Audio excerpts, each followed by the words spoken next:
નમસ્કાર મિત્રો, કેમ છો મિત્રો? આજે 1 જૂન 2025 શરૂઆતમાં વરસાદે બહુ હેરાન કર્યા, બહુ વાતાવરણ ડિસ્ટર્બ કર્યું અને તાલાલા ધરમપુર બધે કેરીમાં થોડો પ્રોબ્લેમ આવ્યો અને એને લીધે જ આપણે ધરમપુર ને વલસાડ ને તાલાલા થોડી વહેલી બંધ કરી દીધી. પણ અત્યારે કચ્છ કેસર બહુ જોરદાર આવે છે. જો આ કેરી કચ્છ કેસર સાઈઝ પણ મોટી આવે છે અને એકદમ સારો માલ છે. હજી વરસાદની આગાહી હતી પણ હવે એવું લાગતું નથી કે વરસાદ આવશે. કદાચ આવી પણ શકે, પરંતુ હજુ જો વરસાદ નહીં આવે તો 15મી જૂન કે 20મી જૂન સુધી કચ્છ કેસર આવશે.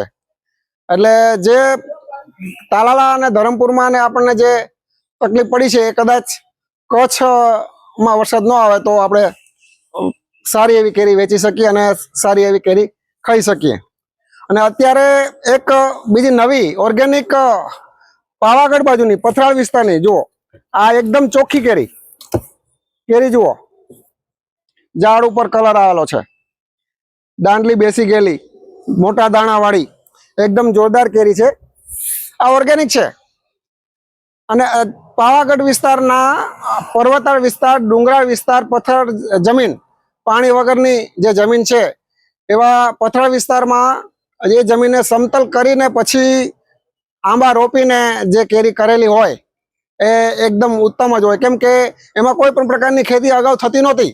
એટલે જમીન ફળદ્રુપ હોય અને પથરાળ વિસ્તારની કેરી હોય, પાણી ઓછું હોય. અને આમાં પણ જે આ બગીચો છે એમાં ઇરિગેશન સિસ્ટમથી કેરીને પાણી આપતા હોય છે. એટલે પાણી પણ માપસર અને આમ દવા ખાતર તો હોય જ નહીં. ઓર્ગેનિક, ટોટલી ઓર્ગેનિક ફાર્મ છે. હિલ્સ ઓર્ગેનિક એનું નામ છે. બહુ જોરદાર કેરી છે, ભભૂતી વાળી કેરી. આ જો આને ભભૂતી કહેવાય. આ પાવડર જેવું તમને લાગે પણ એ પાવડર એટલે નેચરલ પાવડર છે, કોઈ દવા નથી. અને ભભૂતી વાળી કેરી હોય ને એ જોરદાર હોય, એનો ટેસ્ટ પણ જોરદાર હોય. એટલે જે લોકોએ ઠાસરાની કલરો ફાર્મની ઓર્ગેનિક કેરી ખાધી છે, ભલે થોડી સાઈઝ નાની હોય, ઓર્ગેનિક કેરી હોય સાઈઝમાં થોડી નાની થાય.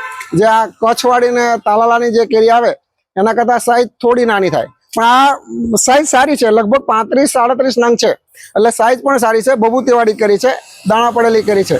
એટલે એકવાર ટેસ્ટ જરૂર કરજો. ઠાસરાની જે લોકોએ ટેસ્ટ કર્યો છે એ લોકોને તો ખબર છે કે કેવી છે. અને આ કેરી પણ એકદમ જોરદાર છે. ઠાસરા કરતાં પણ સાઈઝમાં પણ મોટી છે અને ટેસ્ટમાં પણ જોરદાર છે. તો જે લોકોએ ટેસ્ટ ના કર્યો હોય એક વાર ટેસ્ટ જરૂર કરજો.